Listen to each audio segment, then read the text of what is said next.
বারাবণী দমোহনীর পর এবার জামগ্রাম পঞ্চায়েতের গৌরাণ্ডীতে একটি বেসরকারি সংস্থার জমির প্লটিং এলাকায় সরকারি খাসজমি দখলের সন্ধান মিলল। এদিন সেই এলাকা পরিদর্শন করলেন বারাবণী পঞ্চায়েত সমিতির সভাপতি অসিত সিং। পরিদর্শনের পর তিনি বলেন, জামগ্রামেও প্রাথমিকভাবে মনে হচ্ছে সরকারি খাসজমি দখল রয়েছে। রবিবার ব্লক প্রশাসন এবং বিএনআরও দপ্তরের উদ্যোগে মাপঝোপ করা হবে। যদিও সরকারি কেউ দখল করে থাকে তাহলে আইনত ব্যবস্থা নেওয়া হবে।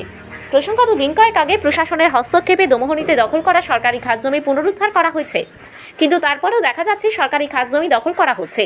এর পাশাপাশি আরও অভিযোগ উঠছে বারাবণী বিধানসভার বিভিন্ন এলাকায় সরকারি জমি দখল করা এবং মাটি চুরি করা হচ্ছে। তাই এখন খবর পেতেই তৎপর বারাবণী ব্লক প্রশাসন। দেখছি, কাল একবার বলেছি আমি নিয়ে এবং বিহারের লোক নিয়ে একবার মাপজোপ করে নিতে, যদি ভেস্টেড থাকে নিশ্চয়ই তার বাইক বের করে নেওয়া হবে। আর যদি পারমিশন নিয়ে প্লটিং করে থাকে তাহলে আমাদের কোনো অসুবিধা নেই।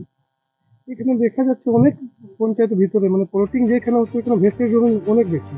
এখানে ভেস্টেড অনেক আছে, পিছনে 10 বিঘা আছে, পাশেও 4-5 বিঘা আছে, আমাদের মনে যে আছে এখানেও কিছু ভেস্টেড আছে, কিন্তু ওরা বিনা পারমিশনে প্লটিং করছে যে খবর পেলাম, তাই আমরা ঘুরতে এসেছি এখানে।